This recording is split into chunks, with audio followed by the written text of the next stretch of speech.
اعوذ باللہ من الشیطان الرجیم بسم اللہ الرحمن الرحیم۔ آج ہم سورہ فاتحہ کی آخری آیات کی تفسیر کریں گے۔ اہدینا، چلا ہم کو، صراط، راستہ، صراط المستقیم، اور سیدھے راستے کی طرف، چلا ہم کو سیدھے راستے پر، صراط راستہ، صراط الذین راستہ ان لوگوں کا، انعمت انعام فرمایا تو نے، علیہم جن پر، غیر المغضوبی اور نہ کہ جن پر غضب ہوا ان کے راستے پر، ولا اور نہ ولا الضالین نہ کہ گمراہوں کے راستے پر، یعنی ہمیں چلا سیدھے راستے کی طرف۔ اور سیدھا راستہ کون سا ہے؟ جن پر اللہ تعالیٰ نے انعام فرمایا ان لوگوں کا راستہ، اور غلط راستہ جن پر اللہ تعالیٰ کا غضب ہوا اور جو گمراہ ہو گئے۔ سورت کا آغاز اللہ پاک کی تعریف، حمد و ثنا، اس کی ربوبیت، اس کی رحمانیت، اس کی بادشاہی، اس کے اختیار سے کیا گیا۔ اور جب پہلی آیات سے ہم نے رب العزت کی صفات کی معرفت حاصل کر لی، یعنی وہ موجد حقیقی ہے، کارساز حقیقی ہے، تمام دنیا کو اس کی ضروریات فراہم کر رہا ہے کیونکہ وہ رب ہے، اپنی صفت کا حق ادا فرما رہا ہے، سارے جہانوں کا رب ہے، ہر انس و جان کو رزق دے رہا ہے، وہ بہت زیادہ مہربان، ہمیشہ رحم فرمانے والا ہے۔ یہ بھی اس مہربان خالق حقیقی کی صفت ہے کہ وہ مالک بھی ہے، مکمل اختیار اسی کے ہاتھ میں ہے، وہ جس کو چاہے معاف کرے اور جس سے چاہے بدلہ لے۔ اللہ پاک نے اس صورت میں اپنی پاک صفات کی معرفت عطا کرنے کے بعد ہمیں فرمایا، اگر تم نے مجھے پہچان لیا ہے، جب دل کی گہرائی سے تم نے ان تمام صفات کو میری قدرت میں دیکھا، دل میں میری محبت کو محسوس کر لیا، اب آؤ عبادت کی طرف اور کہو ہم تیری ہی عبادت کرتے ہیں اور تجھی سے مدد چاہتے ہیں۔ اس سے یہ بات واضح ہو گئی، کسی بھی کام کے شروع کرنے سے پہلے اگر ہم اس کا مکمل علم اور پہچان حاصل کریں گے تو اس میں کامیابی ہی کامیابی ملے گی۔ یعنی اللہ تعالیٰ کی یہ معرفت، یہ پہچان حاصل کرنے کے بعد عبادت کر کے مجھ سے مدد مانگو، دعا مانگو۔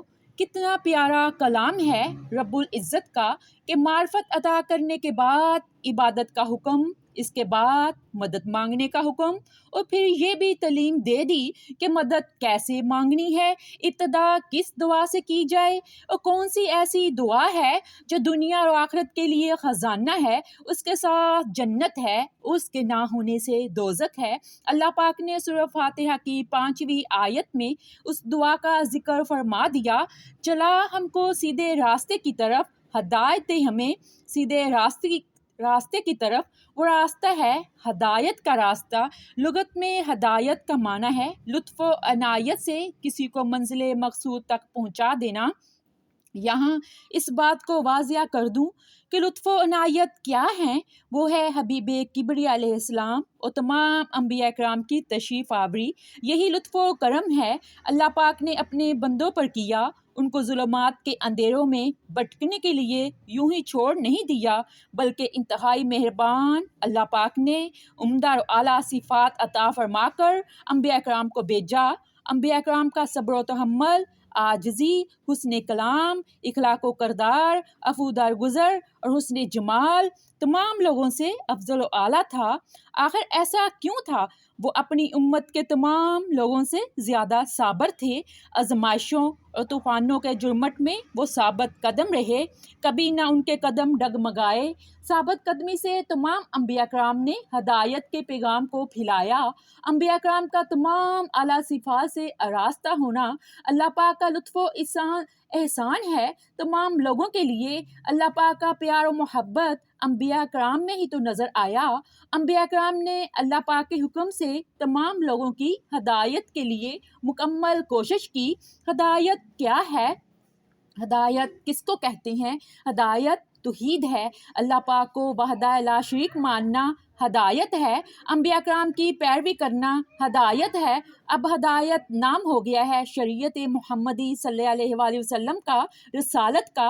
حبیب کبریا جو کہ شہنشاہ کون و مکان ہے، آپ علیہ السلام میں حضرت آدم علیہ السلام کا خلق حضرت شیس علیہ السلام کا عرفان، حضرت داؤد علیہ السلام کی زبان، حضرت ابراہیم علیہ السلام کی رضا، حضرت ایوب علیہ السلام کا صبر، حضرت یوسف علیہ السلام کی پاک دامنی، حضرت یعقوب علیہ السلام کی گریہ زاری، حضرت موسیٰ علیہ السلام کا جلال، حضرت عیسیٰ علیہ السلام کا زہد و تقوی موجود تھا، حضرت آدم علیہ السلام سے لے کر امام الانبیاء صلی اللہ علیہ وآلہ وسلم تک تمام نبی وصف نبوت اور رسالت میں برابر ہیں، لیکن محاسن کمالات کے لحاظ سے جو مقام ہمارے آقا دو عالم حضرت محمد صلی اللہ علیہ وآلہ وسلم کو خدا نے عطا کیا، کسی اور نبی کو وہ مقام نہیں دیا گیا۔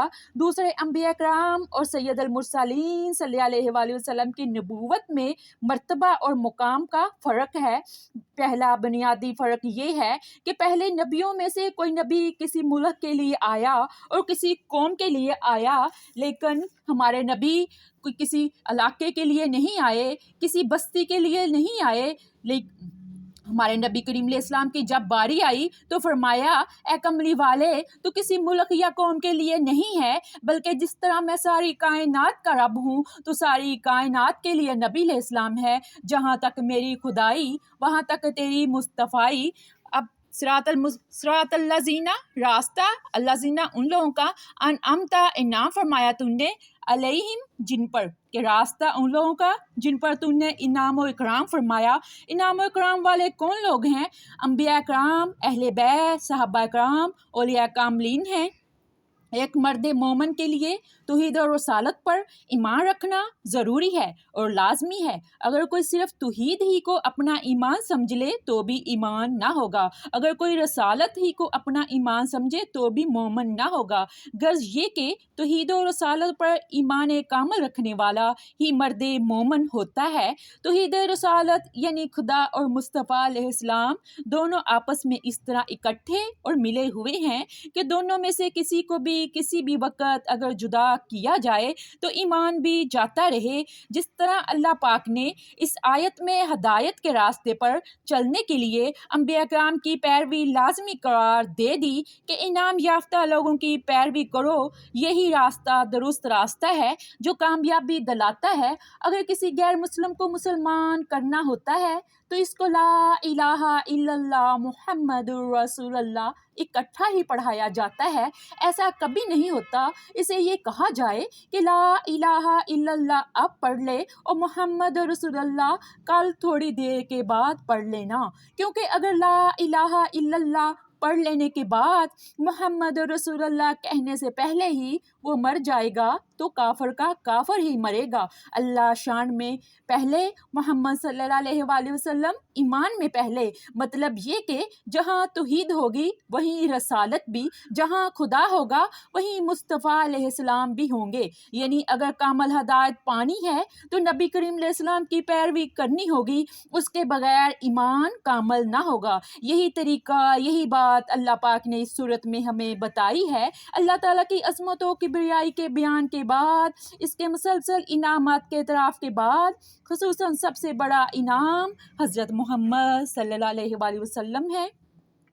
اپنی بندگی اور کمزوری کا اعلان کرنے کے بعد انسان اپنے رحمان اور رحیم رب کے حضور میں دعا کے لیے ہاتھ پھیلا کر عرض کرتا ہے، یا رب میں کمزور ہوں، نفس کی فریب کاریاں اور شیطان کی وسوسہ اندازیاں بہت شدید ہیں، خود تو میری دستگیری فرما، اپنے لطف و کرم سے مجھے سیدھے راستے پر ثابت قدمی سے چلتے رہنے کی توفیق بخش اور اپنی رضا کی منزل تک پہنچا۔ قرب و وصال الہی کے اس مقام پر پہنچ کر مومن تنہا اپنی ذات کے لیے ہدایت طلب نہیں کرتا، بلکہ ساری امت محمدیہ علیہ السلام کے لیے ہدایت کا طلبگار ہے۔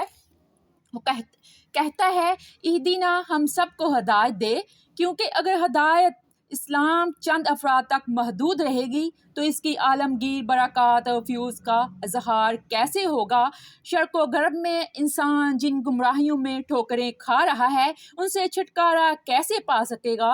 پیغام یہ ہے کہ سب کے لیے دعا کرنی ہے۔ ہدایت کے مختلف درجے ہیں، ایک سے ایک بلند ہے۔ ایک مومن جب دعا مانگتا ہے اس کا مقصد یہ بھی ہوتا ہے کہ اس کے موجودہ مقام قرب و ہدایت سے بلند اور اعلیٰ مقام پر فائز فرمایا جائے، یا شیطان کی وسوسہ اندازی اور نفس کی کمزوری کے باعث قدم کے پھسل جانے کا جو خطرہ ہر لحظہ رہتا ہے اس سے محفوظ رکھا جائے، اسے اس راستے پر ثابت قدمی نصیب ہو اور وہ اپنے رب کی طرف لوٹنے تک شیطان کے ہر فریب کو تار تار کرتا ہوا راہ ہدایت پر بڑھتا چلا جائے۔ ان الفاظ سے راہ حق کی ایسی نشاندہی فرما دی تاکہ تعصب اور ضد سے بلند ہو کر جو اس کا متلاشی ہو وہ اسے پہچان سکے۔ فرمایا جن لوگوں پر میں نے انعام و اکرام فرمایا ہے اور جس راستے پر وہ چل رہے ہیں وہی سیدھا راستہ ہے کہ میرا انعام نبیوں، صدیقوں، شہیدوں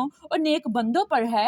اب خود سوچ لو کہ کس راہ پر ان پاک ہستیوں کے قدم ہیں۔ حضرت صدیق و فاروق، عثمان و حیدر اور صحابہ اکرام، اہل بیت، یہ سب یہی جماعت کے پیشوا ہیں۔ اولیاء اکرام کا سلسلہ بھی اسی جماعت سے ہے، یعنی انعام یافتہ بندے یہی ہیں، غیر المغضوبی جن پر، نہ کہ ان لوگوں کا راستہ کہ جن پر غضب ہوا تیرا، اور نہ دوالینہ گمراہوں کا راستہ۔ اور مغضوب سے مراد یہاں غضب شدہ لوگ کون سے ہیں؟ یہودی ہیں، اور دوالین سے مراد گمراہ عیسائی ہیں۔ جب انسان سورہ فاتحہ پڑھے تو سنت یہ ہے کہ آمین کہے اور پھر التجا کرے، اے میرے مولا کریم جو دعا میں نے کی اس کو قبول فرما لے۔